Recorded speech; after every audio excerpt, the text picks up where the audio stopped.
Very very good evening all my friends. I Rohit Keswania, मैं अपने YouTube channel पर आप सभी का स्वागत करता हूं। आज हमारा जो मेन फोकस है वो नेक्स्ट टॉपिक के ऊपर रहेगा, और जो नेक्स्ट टॉपिक है आप देख पा रहे होंगे यहाँ पर मेंस्ट्रुएशन साइकिल, और साथ में आज हम उसके एमसीक्यूज प्रैक्टिस भी करेंगे। तो चलिए बिना देर किए हुए अब हम स्टार्ट करते हैं। आज का जो टॉपिक है मेंस्ट्रुएशन साइकिल, देखते हैं भाई। हमारी जो पहली स्लाइड है आपको यहाँ पर नजर आ रहा होगा, ये मेंस्ट्रुअल साइकिल है जिसमें आपको यहाँ पर फीमेल सेक्सुअल साइकिल दिखा रखी है, जो लगभग 28 डेज, 2 दिन ऊपर या फिर नीचे हो सकते हैं। आपको ये कंप्लीट जो साइकिल नजर आ रही है, अभी तो फिलहाल आपको अच्छे से नजर नहीं आ रही होगी, लेकिन मैं आपको बता देता हूँ ये सारे फेजेस आपको यहाँ पर पढ़ाने जा रहा हूँ मैं। सबसे पहले कौन सा होता है, फॉलिकुलर फेज आपको देखने को मिलेगा, फिर उसके बाद ओव्यूलेटरी फेज, और फिर उसके बाद ल्यूटियल फेज क्या है आपको यहाँ पर देखने को मिलेगा। तो चलिए हम स्टार्ट करते हैं वन बाई वन, कौन कौन से फेजेस हैं, कब ये स्टार्ट होते हैं।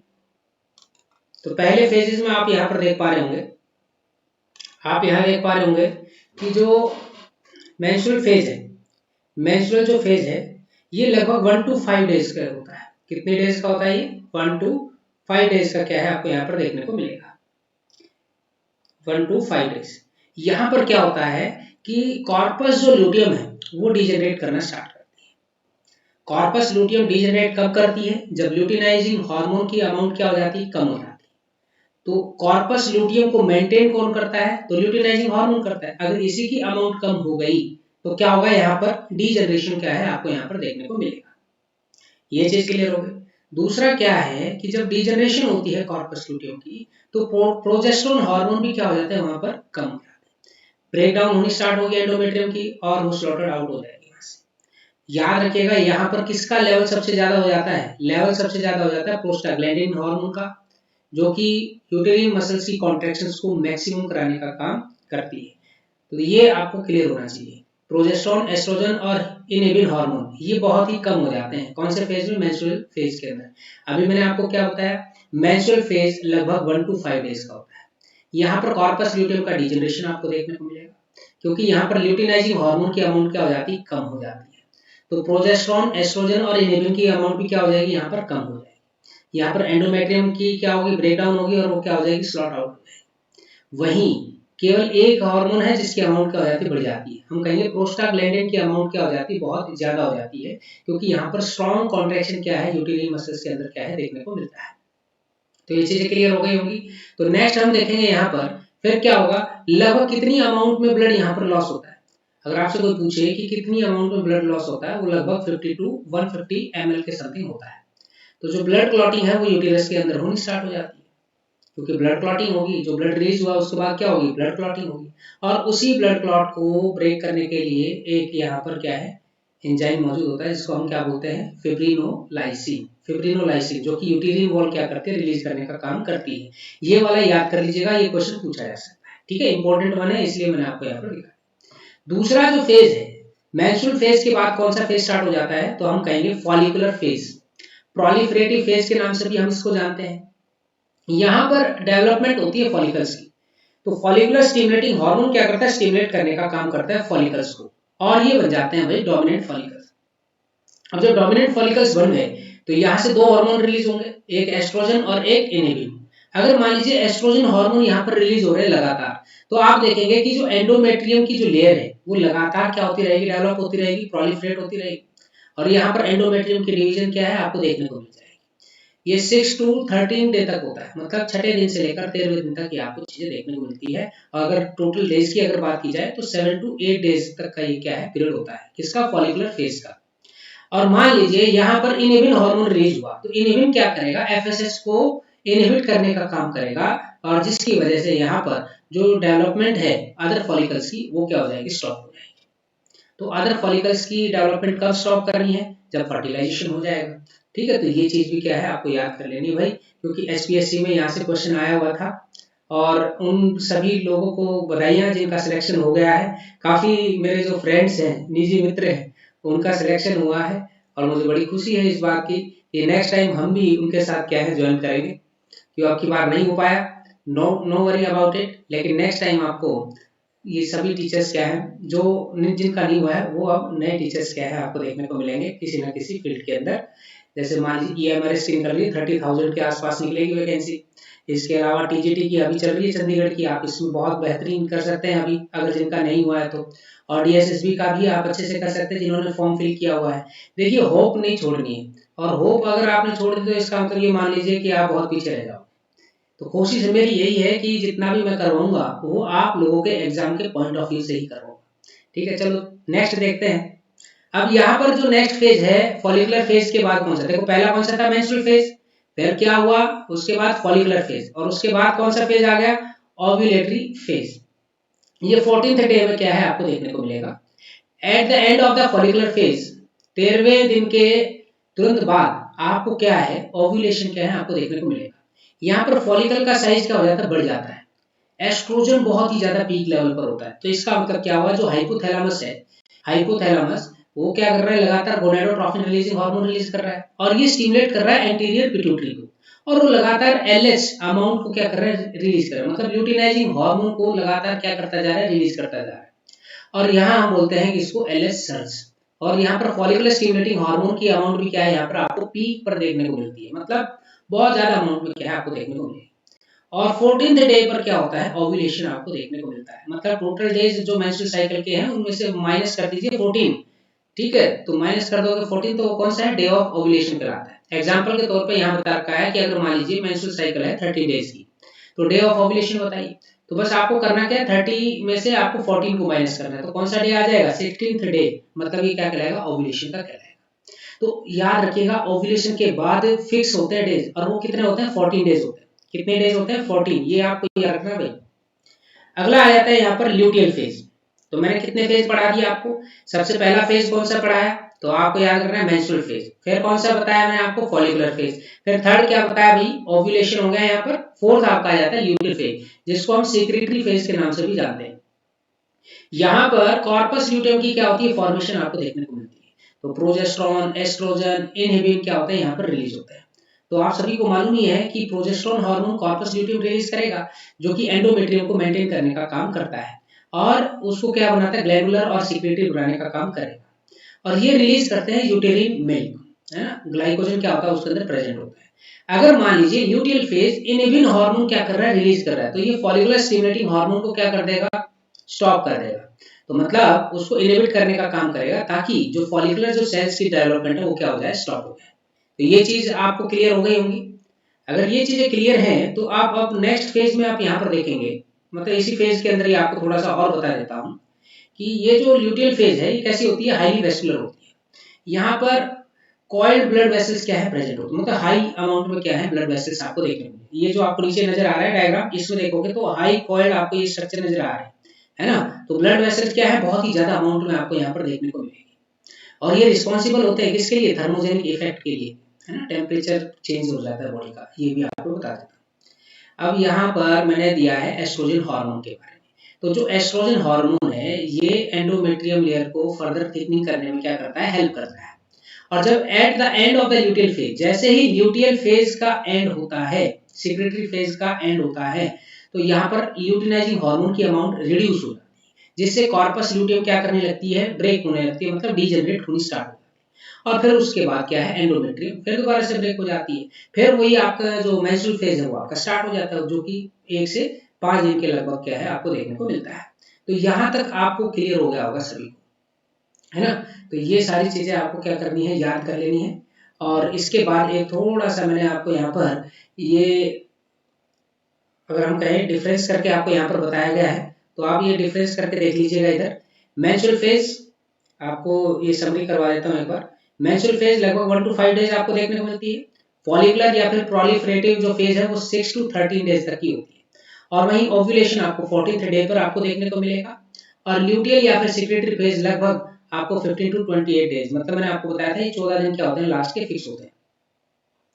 तो मेंस्ट्रुअल फेज में क्या बताया अभी मैंने आपको, प्रोजेस्टेरोन एस्ट्रोजन इनहिबिन की अमाउंट क्या हो जाती है कम हो जाती है, FSH LH की भी क्या हो जाती है कम हो जाती है, लेकिन प्रोस्टाग्लैंडिन की अमाउंट क्या होती है यहाँ पर सबसे ज्यादा आपको देखने को मिलती है, जो एंडोमेट्रियम लेयर को क्या करती है ब्रेक कराने में हेल्प करती है, ब्लड लॉस कराने में क्या करती है हेल्प करती है।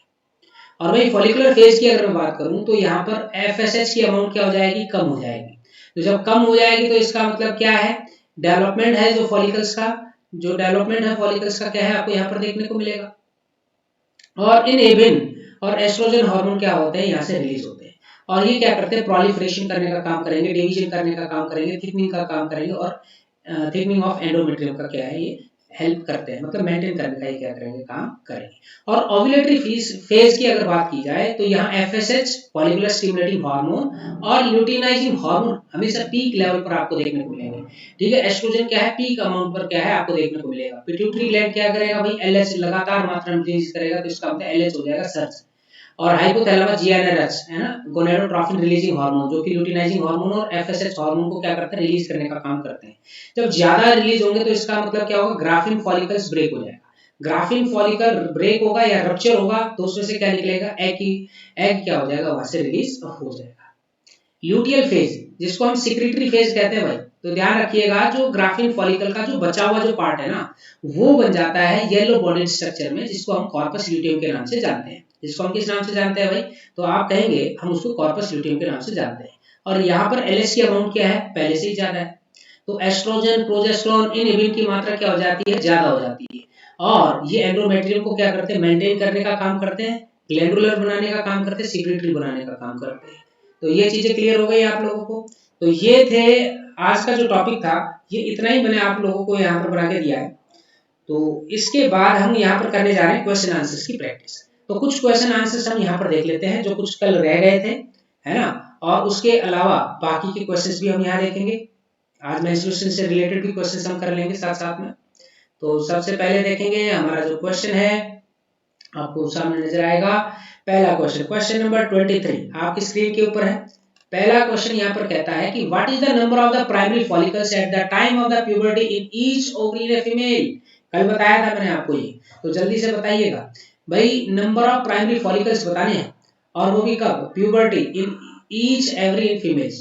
कितने होंगे 10,000 से 80,000 या 20,000 से 80,000 या फिर 40,000 से 80,000 आपको देखने को मिलेंगे या फिर 60,000 से लेकर आपको देखने को मिलेंगे यहाँ पर कितने 80,000। तो आंसर कितना हो जाएगा डी ऑप्शन क्या हो जाएगा आपका यहाँ पर करेक्ट हो जाएगा। 60,000 टू 80,000 आपका यहाँ पर क्या होगा बच्चों आंसर हो जाएगा। क्वेश्चन नंबर 24 देखेंगे आप। क्वेश्चन नंबर 24 है कि which of the following are the gamete mother cells. इनमें से आपको बता रहा है गैमीट मदर सेल्स कौन सी है। प्राइमरी oocyte को कहेंगे, प्राइमरी फॉलिकल्स या oogonia या फिर सेकेंडरी फॉलिकल्स। तो 24 का आंसर क्या हो जाएगा यहाँ पर oogonia। oogonia को हम गैमीट मदर सेल्स कहते हैं, ये भी आपको याद होना चाहिए सभी को। Question number 25, the menstrual flow is the result of the breakdown of which of the following lining of the uterus। menstrual flow ये रिजल्ट आपको देखने को मिलता है यूटिरस की कौन सी लाइन ब्रेक होती है भाई, पेरीमेट्रियम, मायोमेट्रियम, एंडोमेट्रियम या फिर ऑल ऑफ द अबव। तो आंसर क्या हो जाएगा एंडोमेट्रियम क्या होती है बेटा ब्रेक होती है, ये सबको याद होना चाहिए।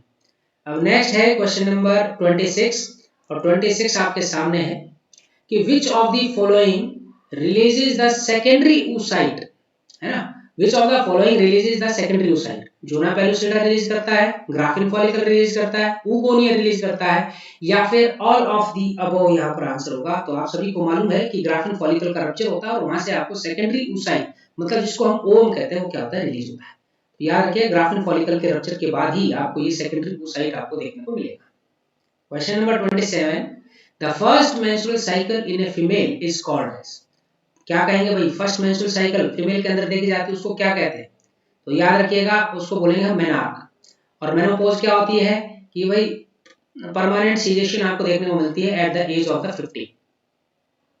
अब है question number 28, at which of the following phase the primary follicles in ovary grow to become fully mature Graafian follicles and simultaneously the endometrium of uterus generates through proliferation.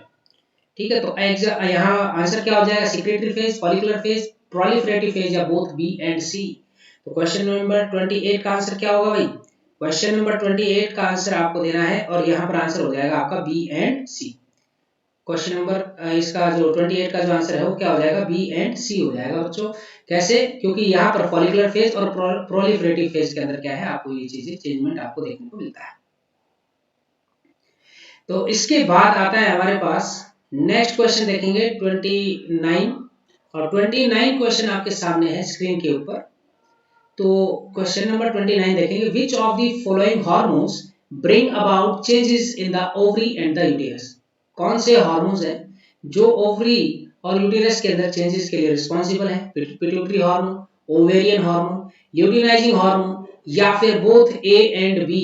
तो आपका आंसर क्या होगा भाई? 29 का आंसर क्या हो जाएगा? D, both A and B. A and B मतलब पिट्यूटरी हार्मोन भी और ओवेरियन हार्मोन, याद रखिएगा। Question number 30, on which day the luteinizing hormone and FSH hormones attain their peak level during the menstrual cycle? तो आपको बताना है कि LH और FSH कौन से दिन पीक पर होते हैं? डे 12, डे 30, डे 40 या फिर डे 15? बताया हुआ है मैंने क्वेश्चन, ये अभी थोड़ी देर पहले मैंने डिस्कस किया था। याद रखिएगा डे 14 पर क्या होते हैं? LH और FSH पीक पर होते हैं, तभी आपको क्या है? ओव्यूलेशन आपको देखने को मिलती है, मतलब रप्चर ऑफ ग्राफिन फॉलिकल्स आपको देखने को मिलेगा। क्वेश्चन नंबर 31 की बात करूं मैं, तो which of the following hormone maintains the endometrium? आपको बताना है इनमें से कौन सा हार्मोन है जो एंडोमेट्रियम लेयर को मेंटेन करने का काम करता है? Progesterone, follicular stimulating hormone, luteinizing hormone या ऑल ऑफ द अबव? तो आंसर क्या हो जाएगा भाई इसका? तो याद रखिएगा प्रोजेस्टेरोन, जो कोई कॉर्पस ल्यूटियम क्या करता है? रिलीज करता है और एंडोमेट्रियम लेयर को क्या करता है? मेंटेन करने का काम करता है। नेक्स्ट क्वेश्चंस देखेंगे हम यहाँ पर। ये 3 क्वेश्चंस और देखते हैं आज के लिए, फिर आज अपना सेशन हम क्या करेंगे? जल्दी ही सम अप करेंगे और बाकी जो भी टॉपिक्स जो बचे हैं वो आपको नेक्स्ट सेशंस के अंदर आपको देखने को मिल जाएंगे, मतलब नेक्स्ट वीडियो में आपको क्लियर हो जाएंगे। तो आपको बताना है क्वेश्चन नंबर 32 दिया हुआ है यहाँ पर, at what age in females the menstrual cycle ceases? आपको बताना है कि फीमेल में वो कौन सी एज है जब मेंस्ट्रुअल साइकिल क्या हो जाती है? सीज हो जाती है। 45, 47, 48 या फिर 50? ये भी अभी थोड़ी देर पहले हमने डिस्कस किया था, तो मैंने क्या बताया था? 50 साल की जो उम्र हो जाती है उसके दौरान मेंस्ट्रुअल साइकिल सीज हो जाती है, जिसको हम मेनोपॉज के नाम से जानते हैं। Question number 33, in which part of the fallopian tube fertilization takes place? तो ये फर्टिलाइजेशन का हम कल से कर लेंगे, है ना। ये फर्टिलाइजेशन वाला जो क्वेश्चन आंसर्स जो यहाँ से स्टार्ट हो गए हैं आगे, तो ये क्वेश्चन हम कल यहाँ पर क्या करेंगे? प्रैक्टिस कर लेंगे। तो चलिए आज के लिए इतना ही काफी है। अगर ये इंफॉर्मेटिव वीडियो आप लोगों को अच्छी लगे तो लाइक, शेयर और सब्सक्राइब करना ना भूलें। और साथ में आपको मैं बता देता हूं कि अगर कोई भी डाउट हो तो कमेंट बॉक्स में जरूर लिखें। आपसे जरूर जल्दी ही मुलाकात करेंगे। तब तक के लिए धन्यवाद।